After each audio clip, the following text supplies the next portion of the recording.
Mga kababayan, Kulex Soliman ang malupit sa katotohanan. Live na naman tayo sa ating vlog Bunyog Pagkakaisa sa YouTube at yung mga sa ating YouTube channel at sa ating Facebook account, no, Bunyog Pagkakaisa.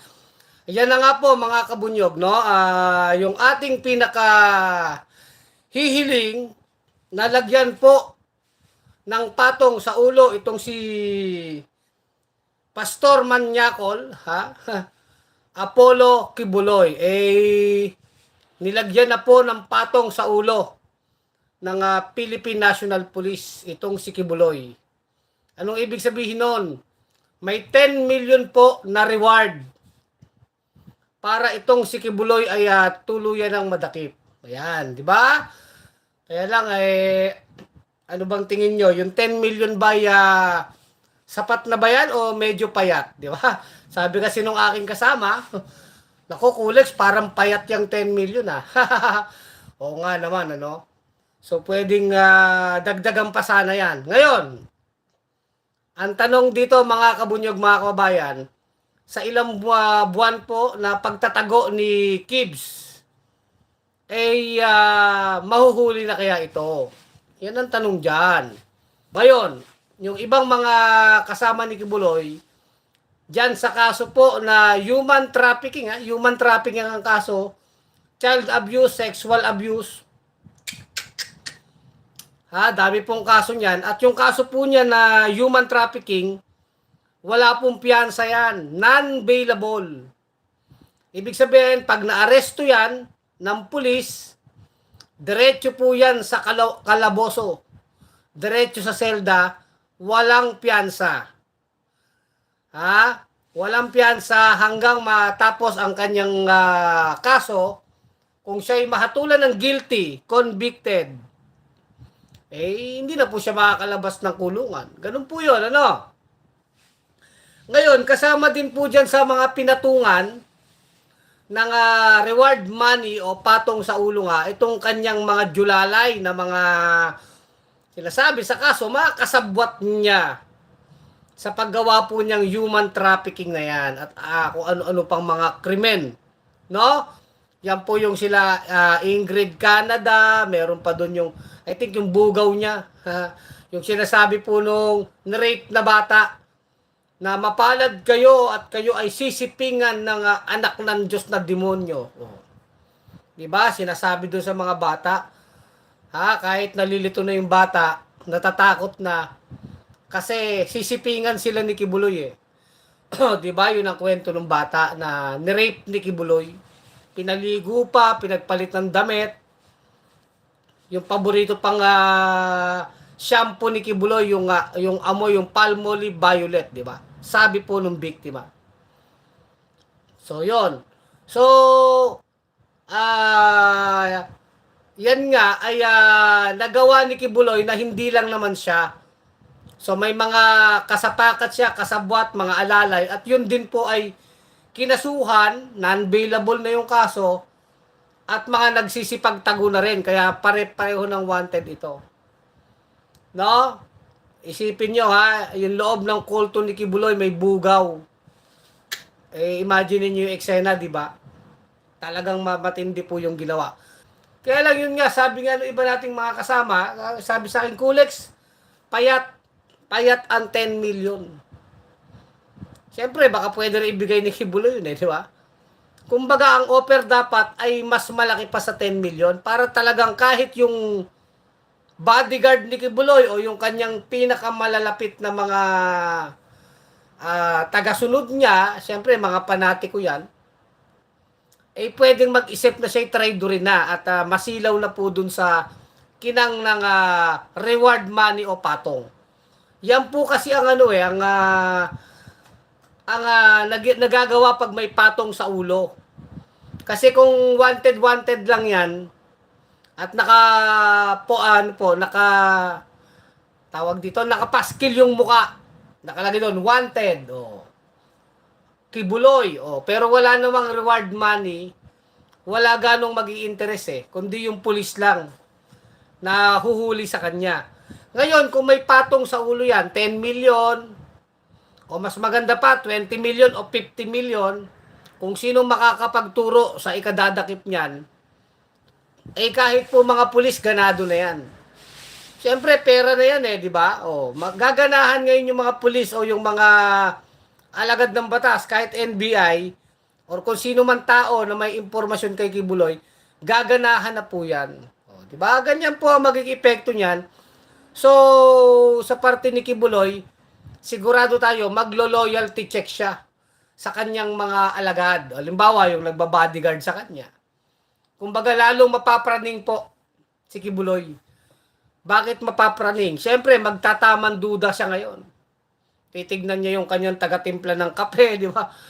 Yung mga katulo, yung mga kasambahay niya. Habang siya nagtatago, hindi naman po nagtatago mag-isa yan, mga kabunyog. Yan pong si Kibuloy ay sigurado tayo may kasama, maaring may private army yan, o di may nakapaligid sa kanya. Ngayon, yung nakapaligid sa kanya, dahil may reward money na 10 million, pwede talagang mademonyo yung utak. Parang appropriate ba yung mademonyo? Kasama na demonyo, no? Di ba? Na-demonyo na nga yung utak nila sa pagsama kay Kibuloy, madedemonyo pa ang utak dun sa reward money, di ba? Doble-doble demonyo na. Pero yun nga po yan eh. Sigurado tayo, dahil sa reward money na yan, may mga gustong magkapera. So, ituturo si Kibuloy. Possible na yon. So, ano nga lang po yon. Sa tingin natin, dapat lakihan pa. Lakihan pa yung reward money. At yun nga, sigurado tayo, napapraning-praning na si Kibuloy. Di ba? 10 million, sana dagdagan pa yan. Kung pwede, 50 million, o 20 million, 30 million, yan. Para maganda-ganda po ang hatian. Halimbawa, kung ang mga kakanaan niyang 10 million yan, mga pulis din o NBI, halimbawa lang, pera na yan, hindi natin maiiwasan pag iinteresan yan. Kakanain po talaga yan. Kung mga pulis yan o alagad ng batas, hati-hatiin na lang nila yan sa sarili nila, di ba? For the boys. Pero ang kapalit niyan, ulo ni Kibuloy. May nagtatanong pa, ano ba kulex yan, ano? Yang bang wanted na yan ay dead or alive? Ano bang sagot doon, mga kabunyog? Dead or alive ba? Alam ko, magiging dead ball lang si Kibuloy pag nanlaban, di ba? Yun naman ang rule dyan kung inaaresto, nanlaban, pwedeng dead ball na, dead, hindi wala nang alive, dead na lang, di ba? Pero yun nga, yung reward money, sana mahuli ng buhay para talagang maparusahan, maliti sa kaso, di ba? Talagang para sa akin, payat itong 10 million. Lakihan. Lakihan po para lalong maingganyo kahit mga generals. Syempre, kung paghahati-hatiin na yan nila, kung 5 sila o 10 sila, tigi 1 milyon na lang sila. Kung malaki-laki ang premyo, marami po ang maghahangad na. Parang lalabas si Kibuloy, parang baboy ramo. Alam mo yun? Yung baboy ramo, parang pa-contest. Nakawala po sa bundok o sa gubat. Ngayon, hahantingin siya ng mga tao kung sinong unang makatusok sa baboy damo, sa kanya yung premyo. Parang ganun po yan. So, ibig sabihin, maraming mga tao magmamanhunt na kay Kibuloy. Mag-uunahan po yan. Di ba? Yan po ang tendency niyan. Lalo dyan sa Davao, sinasabi, nandyan sa Davao yan, mapaplak po si Kibuloy dyan. Pera lang ang katapat. 10 milyon, 10 milyon. 10 milyon ay 10 milyon. So, malaki na rin po yan. Pero dapat talaga dagdagan yan para talagang kaakit-akit ang papremyo para sa paghuli po dito kay Kibuloy. Di ba? Parang baboy damo yan na hinahunting na ng mga tao. Kung sino unang tutusok dyan sa baboy damo na yan, ang makakahuli, yun ang magkakapremyo. Di ba? Ako talaga, sa punto na yan, sa kaso talaga ni Kibuloy, naniniwala tayo sa biktima. Hindi po tayo naniniwala sa alibay ni Kibuloy dahil kung totoo na siya'y walang kasalanan, simple lang ang gagawin niya. Haharap siya sa kanyang kaso sa hukuman. Di ba? Hukuman na po yan. Kasi unang sinasabi nila, doon sa hearing ni Senator Risa Hontiveros, pinupolitika daw. Hindi naman daw hukuman ang Senado. O ngayon, kinasuhan sa hukuman, sa korte, dadaan sa proseso, ayaw naman pong magpakita itong si Kibuloy, di ba? Itong son of God, ano? Nagtatago, no? Saan kayo nakakita ng son of God na nagtatago, ha? Only in the Philippines yan, ano? Di ba? Mga kababayan ko, yung mga panatiko ni Kibuloy sa Davao, ha? Maawa kayo sa mga sarili nyo. So, yan, talagang mangyayari po dyan, mararatel yan, mapapraning-ning-ning-ning yan. Ano ibig sabihin mapapraning-ning? Magtatamang duda na si Kibuloy, di ba? Kada tingin niya sa kanyang mga bodyguard, sa kanyang kasambahay, o sinong kasama niya, sa kanyang pagtatago, tamang duda na siya na anytime pwede siyang ituro. Kasi may 10 milyon. At mas tingin ko, dahil may ganyang reward money, lalong mag-iingat yan. Lalong liliit ang mundo niya. Ano? Sabi nung iba baka kahit si Kanor daw. Kahit si Kanor Duterte, ituturo siya kasi may pera. Pwede. Lakihan niya yung award. Yung reward. Baka kahit si Kanor, mag-participate na, ilalaglag na yung kanyang pera lang ang katapat di ba? Pera lang ang katapat niyan, di ba? Sa ngayon, 10 million, pero dapat dagdagan pa po. Dagdagan pa, no? Sa tingin nyo, ituturo ba ni Digonyo si Kibuloy? Kaya lang, pwede rin sabihin ni Kibuloy, marami siyang alam kay Digonyo, di ba? Ganun po yan Pag nilaglag ni Kanor si Kibuloy, ilalaglag din siya ni Kibuloy. Mag-best friend sila. Matagal na panahon silang magkasama di ba? Alam nyo, yan ang masakit sa hustisya sa Pilipinas no? Yun nga, lagi natin sinasabi. Tignan nyo kung yung si Kibuloy ay vendor, or karaniwan tao, or mahirap na tao. Yan makukulong agad. Lalo't ganyan ang mga kaso.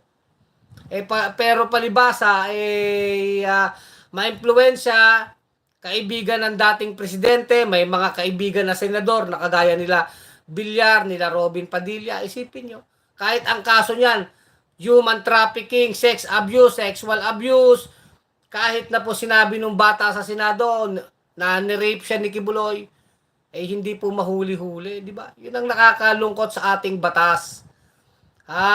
Hindi maipatupad ng pantay-pantay. Kasi pagka mahirap yan, at walang kapangyarihan, saglit lang po yan sa pulis.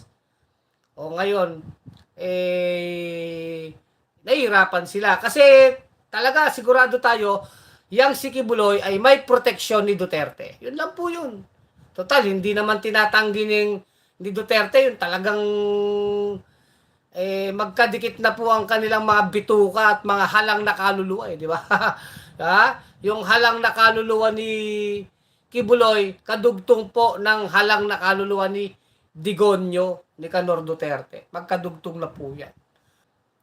Bulok na batas. Kaya nga yan ang masakit. Halimbawa, si Bantag, nung una, kasuhan niyo ako. Nung kinasuhan, may warrant of arrest. Tatago sa batas. Pero nung una, mayabang na gamitin ang batas. Parang si Kibuloy. Demanda na lang ako sa korte, sa hukuman. Daanin sa proseso, sabi ni Kibuloy. Ngayon, sinampas sa kaso, ang kaso sa korte, lumabas ang warrant of arrest, nagtatago. Di ba? Kaya alam nyo yung mga ganyang mga palusot, lalo halimbawa mga opisyal ng gobyerno, sabihin, kasuhan nyo na lang ako. Mga palusot nila yan. Kasi pagdating ng oras, gagawa ng paraan yan para magtago o tumakas. Ano sa tingin nyo? Mahuhuli na kaya si Kibuloy? Ako ang tingin ko dyan, magdodoble ingat na tong si Kibuloy. Kasi may patong na siya sa ulo Kaya lalong mapapraning ito, pero lalong magdodobling ingat ito. Kaya lang alam nyo, anumang pagtatago ni Kibuloy, hindi naman ma-expire ang warrant of arrest niya Hindi po yan ma-expire. Kahit matanda na si Kibuloy, kahit ugod-ugod na, pag may warrant of arrest pa rin po, effective po yan. In effect po ang warrant of arrest. So kahit ilang taon man siyang magtago, hindi po yan mawawala. Unless babawiin ng korte. Di ba? Ay, abangan natin ang susunod na kabanata, no? Pero yun nga, hanggat hindi nakikita yung si Kibuloy, insulto po ito sa batas ng Pilipinas. Insultong insulto. Meron din kasi talagang pagkukulang eh. Kasi nung panahong nagbablog yan sa SMNI na in live live television channel, live show. Television. Nagla-live siya kasama po si Duterte, kasama si Kibuloy. Alam nilang wanted sa Amerika. Walang ginawang action, extradition, kung ano pa man pwedeng proseso. Wanted na nga yan sa Amerika. Noon pa. Bago pa pumutok tong issue ng mga pangre-rape niya, itong issue sa Senado, bago po ito pumutok, wanted na po yan sa California, sa United States. Di ba? Pero wala kahit wanted, nakakapag-broadcast pa dun. Kasama po ang kanyang best friend na si Canor Duterte. Di ba? Yun Ngayon, nagtatago na yan. Ako nga, sinasabi ko lagi dito pag pinag-uusapan si Kibuloy, nasusuka tayo. Bakit? Isipin niyo po mga kabunyog, mga kababayan. Ito lamang, walang politika. Isipin niyo, kung magulang niyo, ate niyo, o kapatid niyong babae, ang ginahasa ni Kibuloy, anong mararamdaman niyo? Ipagtatanggol niyo pa kaya? Sasamba pa kaya kayo kay Digonyo at kay Kibuloy? Kung nanay mo, kapatid mo, o anak mo ang biktima ng pangre-rape ni Kibuloy. Sige. Kung kapatid nyo o anak nyo yung batang babae na umiyak po doon sa Senado at sinabing siya'y ginahasa nitong manyakol na anak ng demonyo na ito, na si Kibuloy. Kung anak nyo yon, kapatid nyo, anong maramdaman nyo? Yan lang po, walang politika, basic question yun. At sa tingin nyo, nagsisinungaling yung batang babae na yon doon sa komite ni Senadora Risa Hontiveros na sinabi niyang siya'y ginahasa, detalyadong sinasabi ng bata kung ano ang mga ginawa bago pa yun step by step may bugaw pa, na yung bugaw na yan, kinasuhan na rin po ngayon na nagtatago. Kasama po yan sa pinatungan sa ulo, yung mga kasabwat ni Kibuloy. Di ba? Kaya, saan kayo maniniwala? Kay Kibuloy o doon sa biktima? Alam nga naman nagsisinungaling yung babae. Yan kapurihan niya. Kanyang dangal yan bilang babae. Masakit na masakit po sa isang babae yan. Di ba? Kaya tayo talaga gusto natin katarungan para sa biktima. Katarungan. Kaya walang magagawa yung anak ng demonyo ka, magpapa-stop ka ng lindol. Di mo harapin ang kaso mo. Palibasa, may mga kaibigan kang mga senador. Kaya yung mga senador po nagpoprotekta dyan kay Kibuloy, alam naman natin yan Mga Davao senator yan. Mga Digonyo senator. Sino ba yan?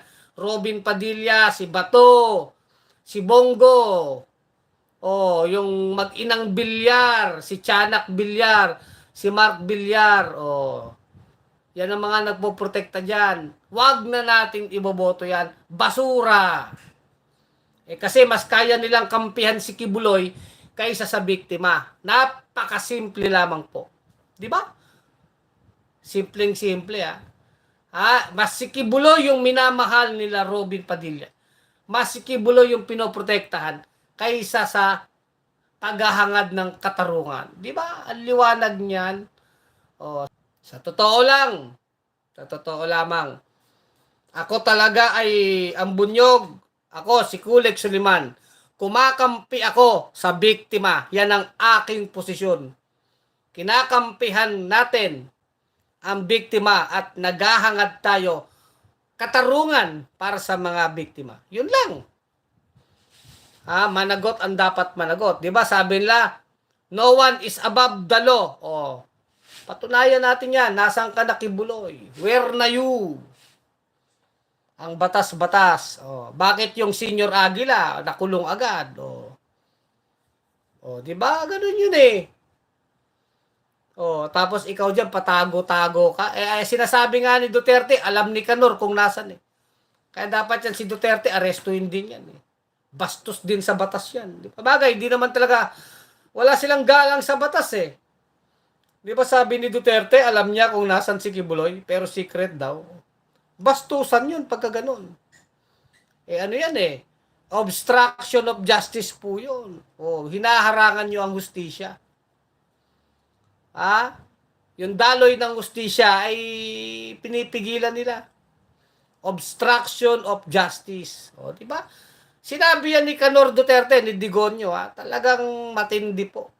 Nilalaro-laro, pinaglalaroan ng batas, iniinsulto ang mamamayan. Lantaran tayong tinatarantado nitong demonyong si Duterte at Kibuloy.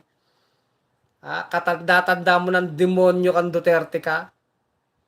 Puro ka demonyohan pa yung ginagawa mo. Kukunin ka na lang ni Satanas. Sa bagay tingin ko, hindi to kukunin ni Satanas Kasi kahit si Satanas, baka sabi siguro ni Satanas dito kay Duterte at Kibuloy, nako, hindi ko to pwedeng kunin sa impyerno Mas demonyo pa sa akin to di ba? Kumbaga, mawawala ng trono si Satanas di ba? Sa totoo lang. Ganun po yun So, hanggang dito na lang ang aking vlog, mga kabunyog, mga kababayan. Kulex Soliman, ang malupit sa katotohanan sa bunyog pagkakaisa. Mga kabunyog, mga kababayan, tuloy ang laban. Bunyog, bunyog, halikan na kasama ka. Bunyog, kapag buklod ay may pag-asa. Luzon, Visayas, Mindanao, isa ang pananaw. Sa bagong Pilipinas ang bunyog isisigaw. Bunyog, bunyog, bunyog.